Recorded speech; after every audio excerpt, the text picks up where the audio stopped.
All right, guys, welcome back. This is Neon. I'm here with Geeky Sparkles. Hello. And happy She-Ra Season 2 day. Oh, is that what it is? I thought happy it was, Lesbian Day of Visibility Day, too. Is that what it is? It's also National Pretzel Day. It's National Pretzel Day. It's also like an Alien Day, too, like Alien something day. Oh, yeah, because Alien came out. Yes, so, there's a lot of things today. Pretzels, aliens, and lesbian visibility. And She-Ra. And, so we're going to talk about She-Ra Season 2. I did not watch it. I'm out. But Geeky apparently wanted to go back for more. She wanted to go back for more. I did. I watched all of it. And we want to talk about this too. Okay, let's talk about that first. We'll mention that briefly, then we'll talk about it more later. Yeah, just very quickly, we've been very critical of how Dreamworks and the people associated with new She-Ra have not been acknowledging original She-Ra co-creator Larry DiTillio's passing. He died over a month ago, and there's been no mention of him. Oh no, but they wait until the day that they bring out season 2, and that is when they mention it, and they're gonna say it said that season 2 is dedicated it. Well, if season 2 is dedicated it, why was it not mentioned in any of the panels where they gave previews of season 2 after his death? They could have mentioned it at the panel, like, oh my god, we just heard Larry DiTillio died. No, they wait to use Larry's death as a promotional stunt so it's on the day. Worse. Yeah, that's come on, guys. We'll come back to that in the comments here in a bit, but first of all, we're going to talk about some of the stuff, like article, and then I watched the episodes. We'll talk about that. Let me put this down. Okay, so let's go. As in the words of Sergey, let's go. All right. So we have this article. This actually came out a couple days ago. I didn't get a chance to do a video on it because we've been very, very busy, and then we were at Endgame and all that. So here is an article on Entertainment Tonight, which just came out 2 days ago, which doesn't mention Larry DiTillio, I don't think, in it either. No, I did a search for it. It doesn't even. It talks about Noelle Stevenson an awful lot. Imagine that. Who'd have thunk it? Another article about Noelle Stevenson. Okay, so go down. You can drive the mouse. This gets good, okay? So it's been more than 3 years since she started creating this, She-Ra back to life, okay? Though the origin story is rich in history of the character, Though the origin and rich history of the character remain intact, arguable, season 1 did see Stevenson and her team deviate from the original in a few ways. Oh, more than a few ways. Unlike in the beloved 80s animated series, She-Ra and the Princess of Power, which in itself was a spin-off of He-Man, She-Ra is not introduced as He-Man's sister. And blah, blah, blah. Now, she's in a long line of She-Ras. And Catch was a friend of Adora since childhood rather than a pure antagonist. Well, they were kind of worked together before, too. Yeah. She-Ra I saw her fighting the Hordak and the evil horde and is awesome and very powerful. This is where it gets good, guys. This is her quote, right? I think the concept of legacy is really strong throughout the show. These other She-Ras is how we think of the original show. That's relevant. It brought us to where we are, and we have a lot of fondness for it and draw a lot of inspiration from it. But ultimately, we have to carry it forward into the future.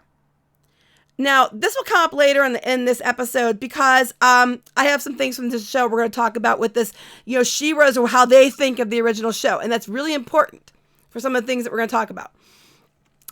They're talking about her, about they're taking a lot of, inspiration from it where I don't know. Though there's initially some resistance to the reboot, which is pretty common anytime the word remake is uttered these days, Stevenson was a longtime fan of She-Ra, who only wanted to lift up and continue its themes of female empowerment, not get stuck on a line-for-line remake of the original, which lasted 2 seasons. Two long seasons. 2 real seasons. 2 real seasons. Yeah, I looked up. I wasn't sure last time, but I think we had... I want to say there was like almost 80 episodes of She-Ra. There's a lot of She-Ra. 2 real seasons. Not 5 episodes here, 7 episodes, 13 episodes, and that's 2 seasons. No, real seasons. Thank you, E-Hero Andrew, $4.99. Thank you. Cobra Kai respected the original material a lot more than She-Ra. I still haven't watched Cobra Kai. We have to have time. Elvic, bull fucking shit. Okay, anyway. Okay, guys, it gets even better, okay? Okay. So, she's a longtime fan, right? Stevenson's a longtime fan of She-Ra. Mean when she was in the panel last year and she talked about how she never watched the damn show, but she played with the toys and made up her own stories? Yeah. But that made her a longtime fan. I'm like, no. Longtime fan since she was forced to make it. Yeah, exactly. I think that's what it was. I really, and from what I've seen of it, the first season, it feels like it was another idea for a different show she had, and they just slapped the She-Ra IP on it. This show, yeah, it is just, if you could separate yourself from the fact that it's not She-Ra, it's not terrible. But the fact they're trying to call it She-Ra, it's crap. Here's more quotes. Ready? She-Ra is this sci-fi fantasy adventure that features a mostly female cast of really complicated and diverse female characters. They were diverse before, but it was really important to me that we blaze our own trail when it came to the show. Blazing your own trail means make them all like her. I really didn't want it to be too bound by nostalgia. Well, that would imply that you actually watched the show and you had nostalgia for the show. Nostalgia means you watched it and cared about it. Clearly, nostalgia was not into play for this at all. Primarily shooting for an adult audience who has an attachment to the original. Most people that had attachment to the original don't like this. I didn't want it to be something where you have to have watched the original to get into it. I treated the source material as this rich mine of inspiration. But I tried not to get too tied to any particular storylines or characteristics that the original had created, because I saw them at the end of the day as two very distinct shows. No shit. I love so much of what the original did when you watched it after you decided to pitch it. It was really groundbreaking for the time, but I really wanted this to take the legacy and carry it on. Legacy again. The legacy of Larry DiTillio that we can't fucking mention until today. Go ahead. Take the legacy and carry it on instead of feeling like I had to tread the exact same ground. No, you're just going to pave over it and then walk on it and say, look, I laid the foundation. It was all me. And you know what? I watched a show today, and I'm been sick. It sounds worse than it is. It's like I'm hoarse, but I feel okay. I watched a show today, and the truth be told, if you separate yourself from it and not call it She-Ra, it really isn't that bad. It's better than the first season. The animation isn't as shitty as the first season. And the story was, because it was only half the length, and they had to condense it into a story, and they couldn't get carried away with all these prom episodes and bullshit. It wasn't that terrible. Still not She-Ra. Yeah, not She-Ra. They did give Chuck Austin producer credit. Oh, Chuckles Austin? Well, he does that sometimes. I know. I'm like, dude. They gave Chuck Austin credit, finally. So, finally. If you can take She-Ra out of it and not look at it as She-Ra, this season it wasn't as bad as the first one. I'm going to say, I'll give it that. It was not as bad as the first season. I will tell you that much. I have notes here we'll get to in a minute. But there are some issues I'm going to talk about. Got notes. I did. Okay, so anyway, it goes on about her, Noelle Stevenson. Well, Stevenson, talking about when it came to properties like Star Wars, there was generally only one female character at a time who had a speaking role. And it was either a princess or a dancer. I find myself really latching on to super minor bit characters and trying to figure out who they are, or who they were, and what part of the universe was. Now, as an adult, I'm in a unique position to actually create stories that I was always looking forward to as a child, where women were at the forefront, and you make them all like herself. They create an emotional core of the story and drive it. They are complex, fully fleshed out characters, because the original She-Ra was one-dimensional. And with complicated relationships with each other. Everybody's a good person at heart. No one's bad. Everybody is just misunderstood or has a bit of goodness in them, no matter what. That is something that I took really seriously, because I think if you don't see yourself reflected in the stories that you love, you start to think that maybe you don't have as much of agency.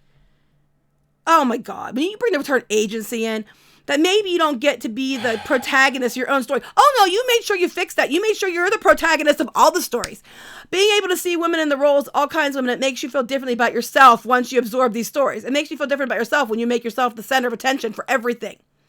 Including, just like, oh my God, I can't even read any more of this. It goes on and on about this stuff, and as you can see, it goes on and on and on. God. And it's to make it better for her 80s. She listened to power ballads when she was doing the second season. Meatloaf. Bonnie Tyler, Hart, and Meatloaf helped her channel She-Ra. How the hell do you make a show like this when you're listening to Meatloaf? Bonnie Tyler, Hart, and Meatloaf helped her channel She-Ra. I can't even. This is more Bananarama to me. Okay, anyway.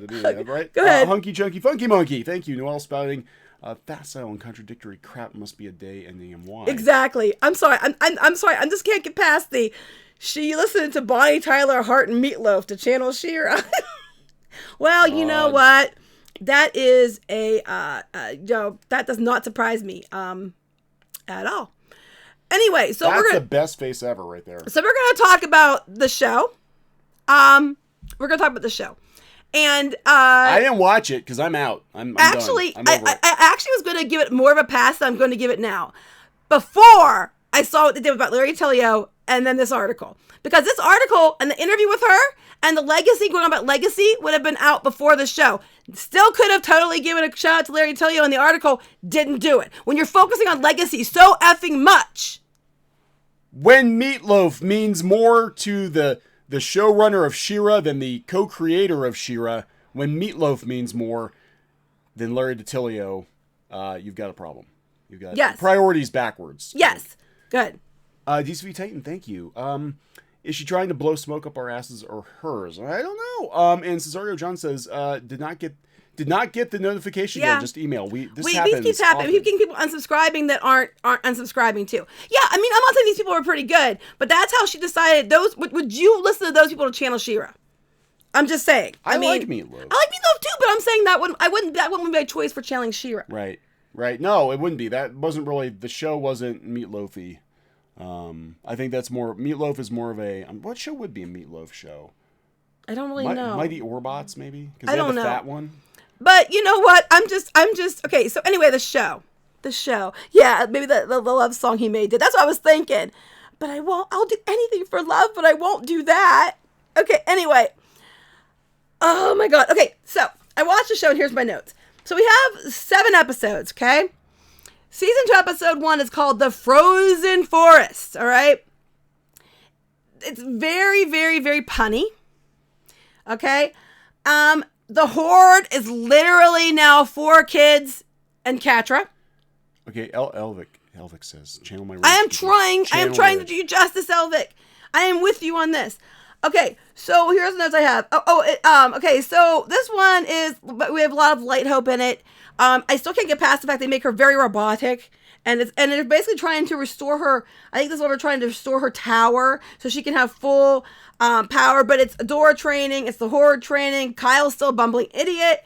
The bots they're fighting remind me of the Incredibles movie. So they're not like the actual Horde troopers that we had in the original show. They were just like dumb Incredibles robots. They were like, it was like the robots from the Incredibles. Like the most generic. They were circle robots. Their heads go underneath and everything else, like the robots from the Incredibles. Okay, you saw it if you saw the preview they gave out, we talked about this was what it was in it. Bo is crying because his plan isn't working. He's literally crying because his plan doesn't work. Okay, and then they have they go on and on about this thing. There's obviously some tension between Perfuma and Mermista.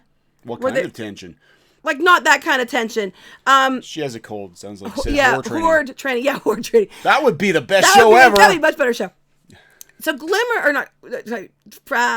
Mermista and Perfuma have this thing going on where it's kind of like, they're kind of like fighting, but they're not. And, and it only lasts like 1 episode, really. And then they have Frosta, who actually has, I will give him that Frosta has more of a part in this. Frosta thinks Glimmer's the best thing ever, and she's joined at the hip with Glimmer, and she won't stop annoying Glimmer, and they have this whole thing going on with that, and that's relevant in a minute. Also, they call Glimmer. I'm gonna put this out. The nickname Catra calls Glimmer throughout the show is Sparkles, and this is relevant in a minute. Anyway, so they go on about this, and the whole time they keep going, if we combined our energy, we can make the forest grow back again. If we combined our energy, if we joined hands, and we had the power of friendship. We mingled our We can juices, make the forest grow back. Wait, what are you talking about? I'm talking about forest. I'm still on Horde training. I'm sorry. Forest grow back, and at the end, they mingle their juices, and the forest suddenly grows back, boom, back. Because they shared their power. But keeping it juicy. But didn't do Care Bear Stare, but everything but a Care Bear Stare. They kept it juicy, guys. But what the funniest part about episode 1, and I could be reading things into this, but there was no reason for it, was at the end of episode 1, they're all in the room together, and they're taping up, don't show it yet, they're taping up Frosta's hand. They're supposed to be fixing her hand because she got hurt, right? While this is going on, Glimmer is brushing her hair for no reason. Now can I show? Yeah. AKA Sparkles. Her nickname is Sparkles. It could be coincidental. And she's brushing But there was her no reason to have her hair brushed. There was no reason to the plot. I'm like, Really? I think somebody's watching your videos. Okay, guys. I mean, seriously. If they kill a redheaded dragon called Geeky. I'm just saying, they call her Sparkles, and she's brushing Frost's hair for no reason. That is, and they spend an awful lot of time brushing the hair. Well, no, it's a few seconds, but there's no point to it. There's like no point to brushing her hair. Taping her hand and talking to her, yeah. Brushing her hair, why? Why is Sparkles brushing her hair? I'm just saying. I could be wrong, but I was like, what the hell? Didn't work. Anyway, so that was episode 1. So episode 2. Oh, no, the one thing I'm going to mention here, I don't think it's throughout the show, and the reason I brought the article up first is they keep going on and on and on about how Mara was the She-Ra before Adora.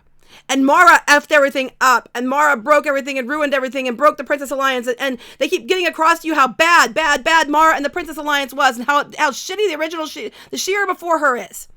The She-Ra before her, that according to the episode, is their take on the original She-Ra and the legacy of the She-Ras. Go back up to the quote. Keep going up. It's up towards the top. Keep going up. It's a wall of text. I Keep can't going find up. it. I can't find it. Give me the mouse. Okay. Move. Give me the mouse. Slap my finger. I think the concept of legacy is really strong throughout the show. The other She-Ras is how we think of the original show. They go on. Where's the video? You put back on the video. Or the talk. They go on and on and on about how shitty Mara was. But according to the article, that's how they see the legacy of She-Ra. So, it was very quaint, but flawed, and ultimately failed. And we have to do better. Oh, I got more notes. Okay. Oh, yeah. So it goes on. So episode 2 is the ties that bind. And they think they found out Trapped is alive and think she's a prisoner. So they're trying to free her. And they go on again about Mara ruined everything. They have to fix it. And Swiftwind starts making an appearance more and more. And Swiftwind keeps singing and being annoying. But it's okay because She-Ra and Swiftwind have to meet their bond to know that their bond is so strong. And that's where the real power comes from, when she bonds with her steed, which sounds like something completely different. She mingles her juices with a horse. And when they do, they light up. It's the afterglow. It's the afterglow of mingling their juices. Of mingling their juices. So then we got episode 3, which is Signals, and it's just more of the same. It's like they think there's a haunting. It's like a ghost story. They have episode 4 is Roll With It, and this is where they do the D&D campaign, and you know my feelings on that from the other video. She's like shaking her head. This is going on how stupid it is. Mermista's making comments. Clearly Glimmer's the only one's into it. The rest of them are making fun of it. And then Mermista talks about her vision of her character, and her character is going to be Sira. Sira. She's like, for the honor of gray whales. What? I am serious. No. I am serious. Oh my God! So it got dumber than. But they made fun of the old She-Ra. They mocked the original She-Ra and this is how dumb they are too. And they keep making Scorpio out to be an idiot, but this is how dumb they are too. While they're playing this Dungeons and Dragons game, they are in a tent visible to the fortress that they're applying. That the whole Dungeons and Dragons game is them trying to find a way to take over the fortress and play out different scenarios to defeat the Horde and take the fortress back. And their tent is right outside the fortress so they can see it. Do they have a lantern glowing? But they set a spy bot right in to hear their stories because they're right there where they can see it. I'm thinking like the tent from Austin Powers. The tent scene from with Austin the shadow. Powers. With That the was shadow. a better episode. Oh my God! Like, where are you putting that sword, Adora? I know. Okay, so that's 4. Okay. Sira. That would have been a better show. Oh my God, that would have been great. Episode 5 is I thought you said this season was better. Episode 5, I can't remember what the name is, I didn't write it down. But this one has Seahawk in it.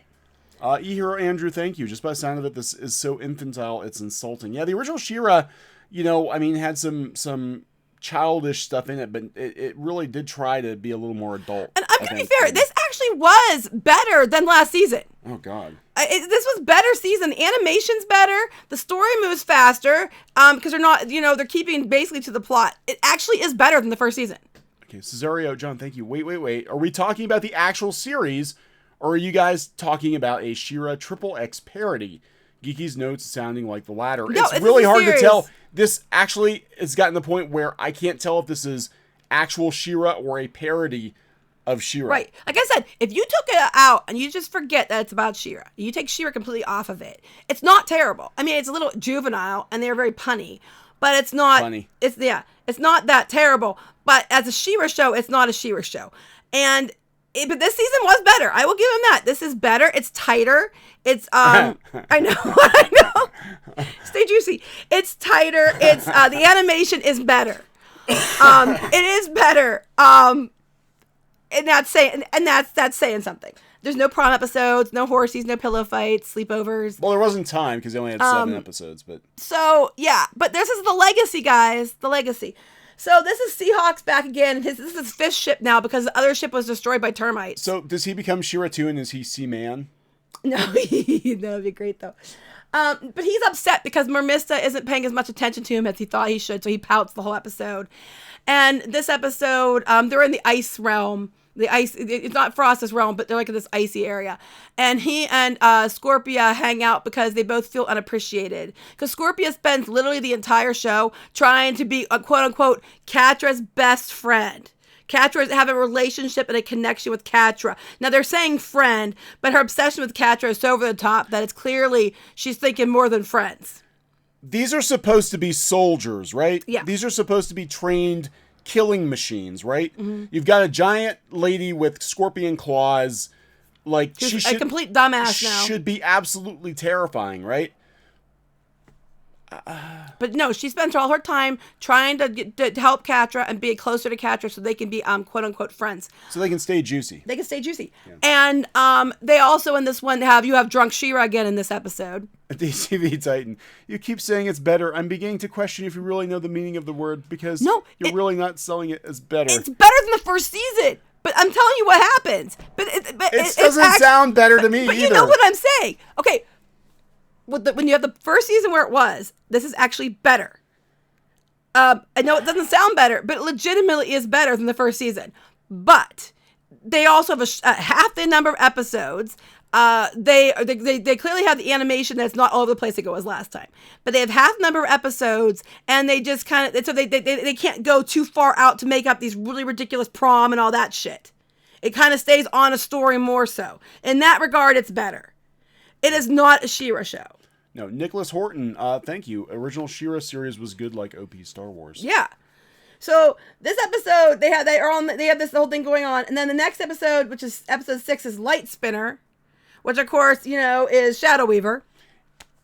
Is it good on its own? Someone wants to know. I think we made that. I think if you watch it and you take this season especially, if you take the idea that it's She-Ra off of it, it's not too terrible. This season, the first season was still shit no matter what. If you leave all of your expectations at the door, pretty much, it's passable.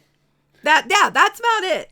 If you completely disregard that it's supposed to be She-Ra, it's passable. Or a decent, it's if you think of magical logic, girls instead. If it's if you're looking for, Winx Club, I don't know if you want to salt play things like Winx Club, but anyway. I don't know. I'm just saying. I've never really watched Winx Club, so I can't say that. So anyway, this one's Light Spinner. It's about Shadow Weaver, how she became Shadow Weaver and Mysticord, and how she was training with Micah, and how she became Shadow Weaver because of the spell they did went wrong and it was evil and it took her over and all this other stuff. And then they're going to banish her to Beast Island, which is apparently a death sentence. But Catra is dragging her feet because that's like her mom. So she doesn't want to actually banish the woman. And during this whole time going on too, I forgot to mention that Entrapta is now BFFs with Hordak. What? Okay, Hordak doesn't have friends. Hero Andrew, thank you. What's up with DreamWorks making callbacks to D&D? I think this is Steven saying because she was going on and on before the show came out about how she was all into Dungeons and Dragons now. Yeah, she's on Critical Role sometimes, and for real. Yeah, she's been there for a while. So she's all into Dungeons and Dragons now. She's part of the LA D&D scene, which there actually are a group of people in LA that they get together and they do the gamer thing, like Will Wheaton and Matt Mercer and all those guys, and we know some of those people. But yeah, she's part of that now. So. Well, that's where it comes from.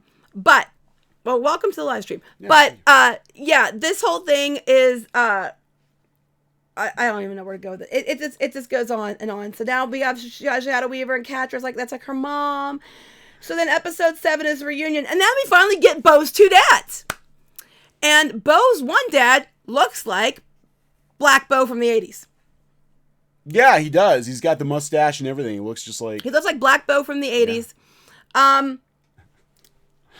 Hordak with a BFF. When does he do the flossing dance for Fortnite? Exactly. Shoot me. Yeah, oh, that's right. Trapta fixed Hordak's machine, and he has a plan for portals. And now Hordak wants Entrapta and not Catra, and Catra's upset because he wants Entrapta more than her, and Entrapta is his new BFF. What? Yeah. And so now we get to see Bo's two dads, because apparently Bo has been lying to his two dads. His dads have the largest collection of Ancient Ones tech, which is very convenient, and a big museum history like library they have, and that they want Bo to take over being a historian. So he's in a complete button-down shirt and pants, okay? And he told his dads that he's going to the Academy of Historic Enterprises, but he's on spring break right now, or a break right now. So he came home, and his dad thinks he's at boarding school because they are against princesses and against the rebellion. And he can't tell them that he's a rebellion soldier. So, but Adora and Glimmer follow him and find him because they think he's in danger. And they learn that she can read the first one's language. And the one part, the dad was like, oh, read my tattoo. And she's like, ha ha ha, it says lunch. He said, I thought it said love. What? I'm totally serious. I thought you said this was better. This is better. This is not better. No, this is an improvement. I swear. Sounds in no way does it sound better. Right, and this is improved. Yeah, but anyway. But this is where they get the best. They find out who he is because they have to fight a creature in the library, and they reveal everything about who they are and everything else. And it's okay because Bo didn't tell his fathers because he acts like someone he is not, because the truth would hurt them and they wouldn't accept him. Okay, but at the end, that's not really on the nose. Him. Okay. They accept him because they love him more than that, and that he needs to be honest with them. They're more upset because he felt he had to lie, because they would accept him no matter who he is or what he is or who he chooses to date. No, I mean that's not what they said, but that's what it means. That's usually safe for after the show after you find Lookie. Yeah. That's usually now his dads. Well, they're kissing each other's hands and stuff like that. How come his one dad looks like Rick James, super freak? I don't know, and the other one looks like 80s Bo. He looks like 80s Bo. So there you have it. That is the the 7 episodes, and I swear to God, this is an improvement. This is an improvement, guys. I'm telling you, it's improved. He was actually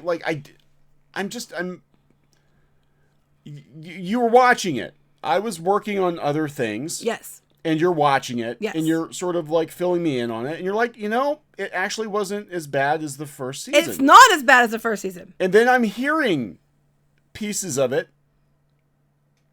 And I'm confused. Well, that's why I wrote notes, because they were things that stuck out to me as being weird or lame. So I mentioned it. But it legitimately is better than the first season. And that's saying something. so there you have it. That's what it's about. They don't ever say anything about Bo having a mom. He just has two dads. The stork brought Bo. So this is an improvement on the first season, and because the animation's better, the storytelling's better, it's tighter, it's got brushable hair. It's got brushable hair by the person they call Sparkles, which I still find vastly entertaining and ironic. But it is what it is. It is better, but it is what it is. I'm struggling with this. I watched it. Took me a while, but I had to stop. Okay. You know how people form images in their head, like when you try to explain to somebody what something is without them having ever seen it, and they get a completely different picture in their mind. The picture I have in my mind is the most inglorious clusterfuck imaginable of all these things that you've told me, and I'm like, how in the hell can this possibly be better? Well, it makes more sense if you watch the episodes, but basically the takeaway is, and Shadow Weaver escapes because Catra lets her go, thinking that Shadow Weaver cared about her, but Shadow Weaver used her because who she really cares about is Adora. So what we take away is Shadow Weaver thinks she's Adora's mom, basically. She uses Catra, which hurts Catra, and Catra's just hurt and misunderstood. Scorpia wants Catra as quote-unquote friends, but she's very obsessed with her. Bo has two dads, and he's been lying to them all this time about who he is because he doesn't want them. He didn't want them to be disappointed in him. And one looks like Rick James. I did see that part. Good. Cesario, John, thank you. You didn't have to do that. Neon has stopped working. Yeah. Oh, and then Swiftwind keeps singing his stupid songs, and oh, and when they had Seahawk, they had him dangling from a cliff, and he was singing his song again. They changed the words, so they were even more stupid. I saw him. Yeah, now we're talking about singing horses. So, I saw him like going wee, and they were doing loop-de-loops and shit like right out of My Little Pony. Oh yeah, when they were building the tower again, glowing together. That was when they were glowing and trying to do serious work. They, sometimes you have to take your mind off of it and do loop-de-loops with your magical horse who sings. Because you're connected. That's your steed that you actually have a deep connection to. I can't. It just doesn't. I was out last season. I'm like, I have no desire. Oh, I watched it. I only watched it for you guys. She spent all day watching She-Ra. Off and on, because I was doing other things, but... All day. And I'm like... It took that long because I had to give myself breaks in between. But... Well, was it really that good, though, that you had to actually step away and be like, I can't... No, wait. Deal with any more You're misinterpreting. Okay. Saying it's better than the first season doesn't mean saying it's very, very good. I'm just saying it's improved. Okay, so that's like saying Batman Forever is better than Batman and Robin. Yes. Okay, so it's still not the greatest thing ever, and if you can take out the part, if you can remove the She-Ra from it, and not even address that she's She-Ra in your mind, it's not that terrible. But if it was any other show that was its own thing, it might not be bad. You know what I'm thinking of? That scene in Ratatouille, where he's talking to his brother, and he's like, if you can just muscle past the gristle, it's all right. Like the scraps, it's kind of like if you can just get through the singing horses and all of this crap and the mingling of the juices, it's and pretend it's not She-Ra. This She-Ra is okay. If you can pretend She-Ra is not actually She-Ra, it's okay. Basically. So what's anyway, the freaking point? I know, that's my point. So, people are like, well, you're so negative. No, I said it was better than the first season. But, okay, so you actually were kind of somewhat positive before we started this. You're like, you know what? I might actually give him kind of a little. Oh, that was. I did. It's better than the first season. I am positive that it's better than the first season. That is true.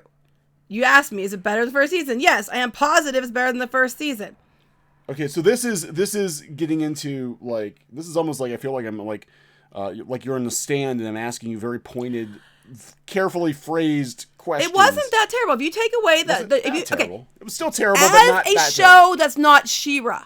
I can't explain something the other way. I don't know how to put this.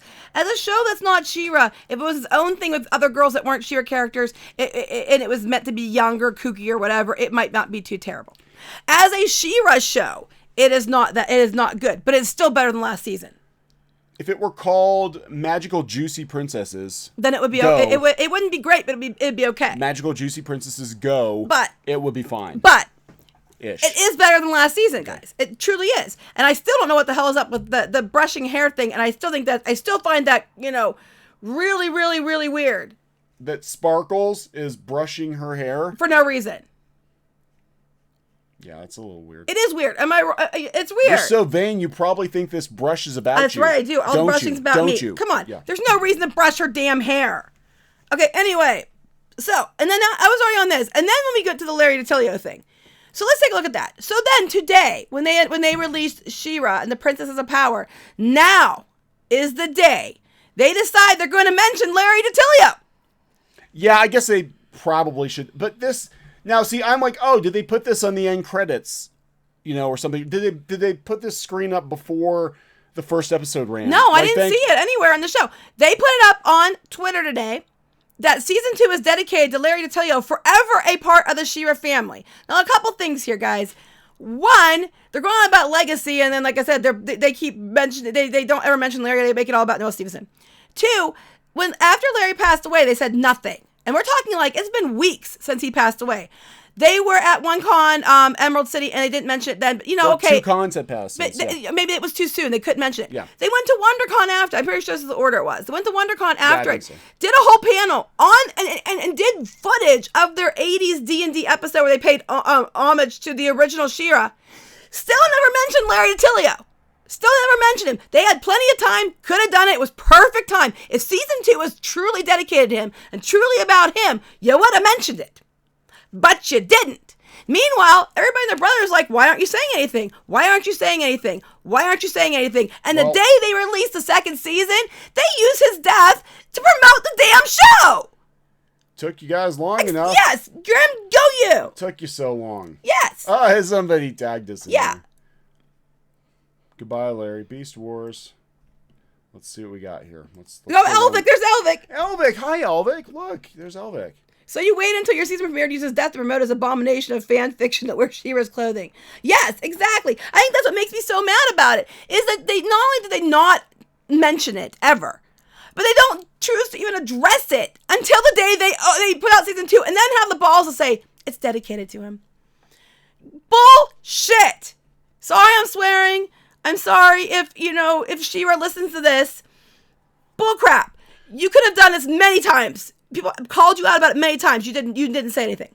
You had a month and a half. You could have sent it, like, how hard would it be to just have a tweet, so sorry, we just heard about the loss of Larry DiTillio. We're so sorry. My thoughts go out to his family, and thank you for creating She-Ra for us, and we'll take good care of her. Rest in peace. Oh, I'm sorry. I hurt people's ears. I apologize. I'm doing this with a squeaky voice. You want me to scream? And I'm Geeky Sparkles! Anyway, no, you guys could have done something, and you didn't do it. You didn't do it, and now you're going to, not only did you not do it, which is disgusting to begin with, but now you're going to turn around and use it to promote your season 2. I'm like, that's like, someone dies, and you stick them in a freezer, and you leave them there for several weeks, and then haul them out to stick them on on a display, because, hey, guess what? We need them today. Or kind of like, I'm waiting for them to do something with that with Stanley. Drink. I'm waiting for them to do something like that with Stan Lee, which would be absolutely disgusting. What, haul them out of a freezer? No, not haul them out of a freezer. What? But yeah, I don't know. I'm sorry. I'm just mad about this. And the thing is, it's like, this is just wrong. And then if they were going to try to claim that the season was dedicated to him and they were thinking of him the whole time, well, when they were making season 2, which isn't really season 2 and it's not 2 seasons like the original show, when they were making the season would have been well before he passed away. Because they were talking about the stuff in season 2 about his 2 dads and all that way back when they released season 1 in November. So this was already recorded and all that then. So it wasn't like they changed it to pay homage to him.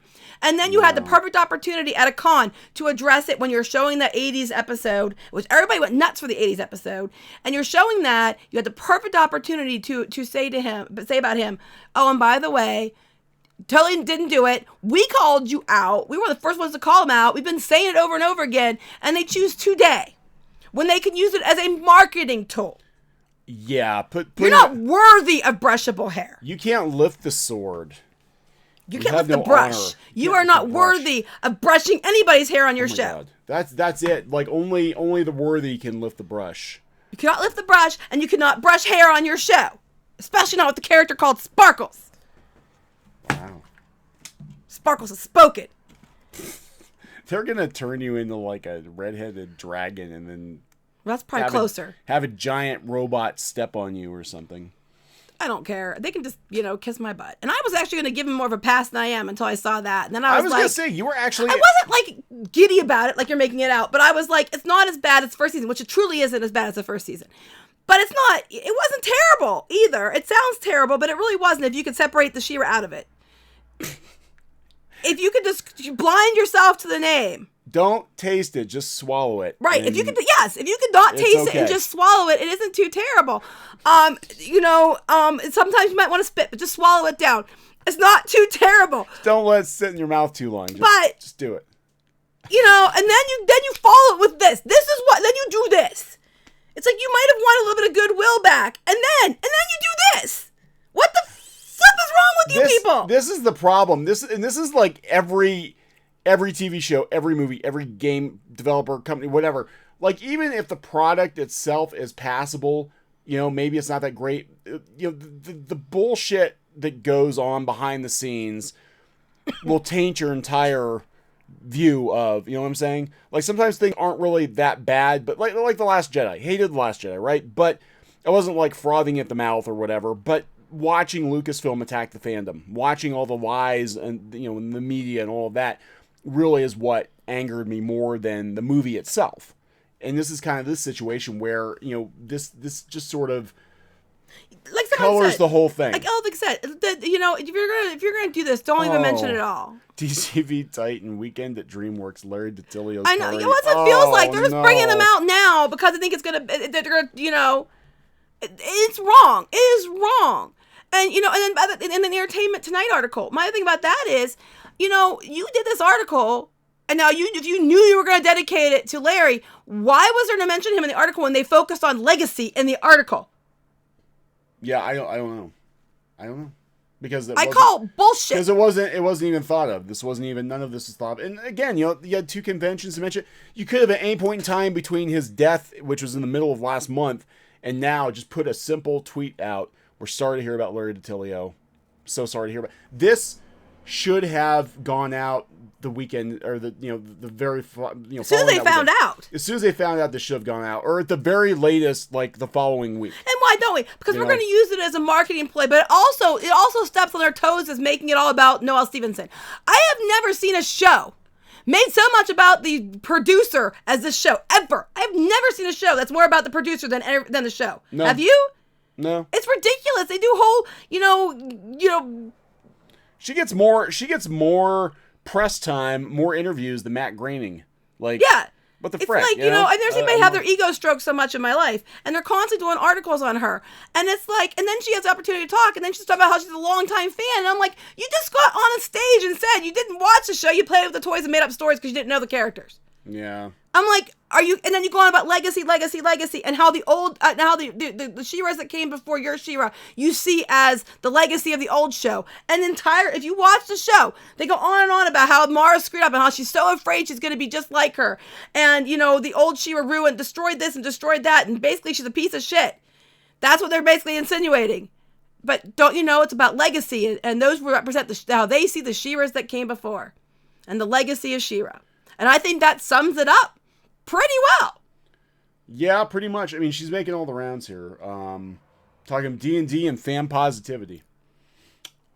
No, you're not getting much positivity. You were going to get more positivity until you did the Larry DiTillio thing, and now I'm just pissed.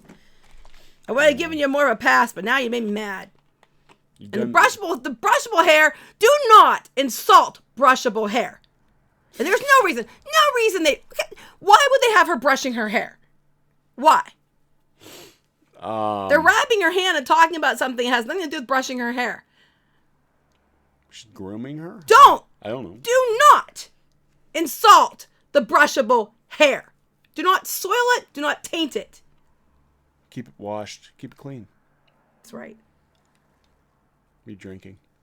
I'm drinking Dr. Pepper because I can't drink alcohol. So, anyway, that is it.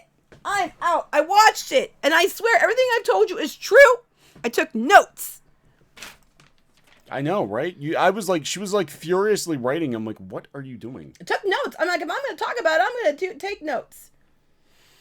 Okay, I can't really comment because I didn't watch it because I don't really care anymore. I'm just like, you know, that ship has sailed. But yeah. I'm sorry. I just did, and like I said, and I'm totally serious when I said this season is better than the first one. This is better. This is better. I swear. Okay. I'm not saying that makes it good. I'm just saying it's better. It still looks like his hair is a hat, doesn't it? Oh yeah, there's something else. When he's with his 2 dads, and then they get attacked, and he has to reveal who he is to his dads, he can't reach his quiver and his arrows because, of all things, his shirt is in the way. So he has to rip the bottom of his shirt off so his stomach's sticking out so he can be who he truly is. To reach the bow and arrows. I'm totally serious. I don't even... This is better. It is better, I swear. Oh my god. Okay. Anyway. Okay. It is better than the first season, guys. It is.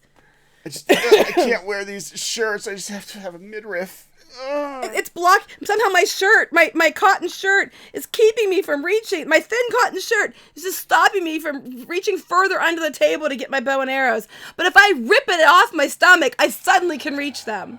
Don't you hate when that happens? Yeah, I do. Yeah, it happens to very ugly fat guys at the beach, too, sometimes. They just can't help themselves.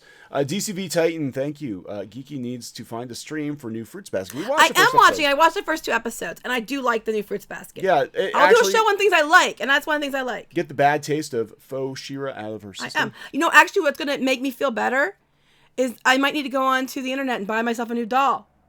Possibly. Maybe. Some bling. And some brushable hair. Some brushable hair doll. I'm gonna have to go buy another She-Ra doll to make myself feel better. Okay. I'm thinking Frosta. Actual Frosta. Actual Frosta. Just to be just as 18 plus. I'm thinking Frosta because I don't want that send a message, or Double Trouble, because it's two-faced. So either one, like some creators of shows. So no, you didn't. Either one would be perfect. So I'm gonna go for either Frosta or Double Trouble. Okay. That's what I'm going for. So I'm going to go buy myself brushable hair. I think Frosta was in Gorillas, wasn't she? It's funny. But yeah, there was no reason to brush her hair. She literally brushes her hair while they're wrapping her hand. Why? And Glimmer finds Frost annoying and stuff. Why would she be brushing her hair? They're her 2 moms now. And why is an 11-year-old running around these teenagers and no one cares? Anyway. She's a queen, isn't she? Princess. I'm sorry, they're all princesses, not queens. So anyway, there we go. That is it. Okay. I have spoken. They are not qualified to lift the brush. Nope. I just find it ironic that the one character they call Sparkles is the one that's brushing the hair. It might mean nothing, but it's very odd. She looks like Noodle. Yeah, she does. I'm telling you. It does, actually. It really does. It does. But Glimmer is nicknamed Sparkles, and they have Sparkles brushing hair. So I'm not saying there's anything there, but it is a little weird. It's okay. I think we've been mocked, and we've been mocked in comic. I think we got mocked in, what was that We've one? Been mocked in a lot that of places. one Comicsgate, which is funny because we're not even Comicsgate, but we got mocked in the one where they're talking about the people complaining about old toy shows or something on. Oh, I didn't even know about this. Something, I don't know. I don't care. I don't. I'm just like middle finger to you. I don't care. There you go. Raise your brushes and your fingers high. That's right. Because if you're worthy, you can raise that brush. That's right. There you go. So we're gonna wrap this up. Yes, I think I talked enough about this. So this is better. I don't. If you don't believe what I'm saying, go watch it. Would it be weird if when I'm traveling and on the airplane, I downloaded this and watched it, and the other people on the airplane watched me watching it? But then you can give people your opinion on what you saw. And they're gonna be like, "Why is this grown ass man watching the show with these women brushing this little girl's hair? This is freaking weird." It would be, but you can confirm it. Someone said Lucifer is coming to Netflix. Yes, Lucifer is coming to Netflix, and I'm very excited about Lucifer coming to Netflix because I love Lucifer. Bayona wants to know: Are they going to do another season? I think it's basically one season split. Into 3 think parts. What it's going to be. I think it's going to be like I think it's going to be another 7 or 8 episodes, and they'll have whatever. They'll have 27, 28 episodes, which technically is like one season, but they're going to split into 3 and say, look, we had one more season than the original show. Yeah, even though the original show, somebody said that it had 96 or 98 episodes, or 93. But I know they had a full, because the Filmation series, they used to be 65 episodes was in order. And that was the same with G.I. Joe and a lot of those shows. They did a 65 for the syndication package, and then they had another season on top of it. So yeah, they had way more episodes of the original. I mean, they're never going to get anywhere there, so. There you go. Yes, Lucifer, I'm very excited about. I can't wait to see it. I've watched every episode of Lucifer, so I'd be very, very, very excited to see Lucifer, which has nothing to do with this, but yay! DCV Titan, thank you. Go watch it. Why must you threaten us? No, I'm just saying, if you don't believe me about what I've said, I know it sounds crazy, but this is actually better and improvement on the first season. Bleach will kill you. If you don't believe me, drink some. Just do it. Be like Heather's. Here's a glass of milk. Through the table. No, we have not got to see Dragon Prince Season 2, and I wish to God I'd watched that over this. But we have to do that. Actually, we're having a shift in our other jobs, so we might have some more time available. Yeah, we'll have to talk about that. We'll have to talk about the future of Clownfish TV, and we'll talk about that. Yeah, we're having a career crisis right now. It's not a career crisis. It's not a career crisis. It's just we're shifting gears for other jobs. Shifting gears, and hopefully that still have our job. Don't worry. Don't worry, but hopefully that means we'll have more time for. I think it will, because they're trying to free us up so we're not so overwhelmed. Yeah, very overwhelmed. That's why a lot of the reasons why the videos are so inconsistent, because we're traveling so much and we're trying to do 9,000 things, and we'd like to go on some kind of a schedule. with Clownfish. So don't worry, we're actually sometime we might have to hire artists, and I might have to hire some voice actors. Would people? Yeah, we talked about. Yeah, actually, I did register the domain name clownfishcomics.com. There you go. I don't know. People have been asking us to do a clownfish, clownfish. What do you call it, like publishing? Yeah, we actually had like Marvel people and stuff asking. I don't know what to do yet. I mean, we're still winging it. We're doing the YouTube thing. I have no we idea. might have to find some people that can do voices for our comic. So we'll have to look into that. But anyway, we're gonna wrap this up now because people are probably getting bored because we keep going on. Yeah, let's wrap this up. So we will see you guys later. Oh yeah, we'll get back to you about it. We might have to get some voice people. So guys, see you guys later. Thanks for watching. Like I said, if you really want to try it, go and try it. It legit is better than season 1, but it's everything I told you was actual notes I wrote while watching the episodes. There are actually the things that happened. Okay. So we'll talk to you later. All right, see you guys. Bye. Oh, thank you. Oh, thanks for 30. I keep forgetting we're over. Bye. Say bye. Bye. I hear I'm typing bye. We're going. Goodbye, guys.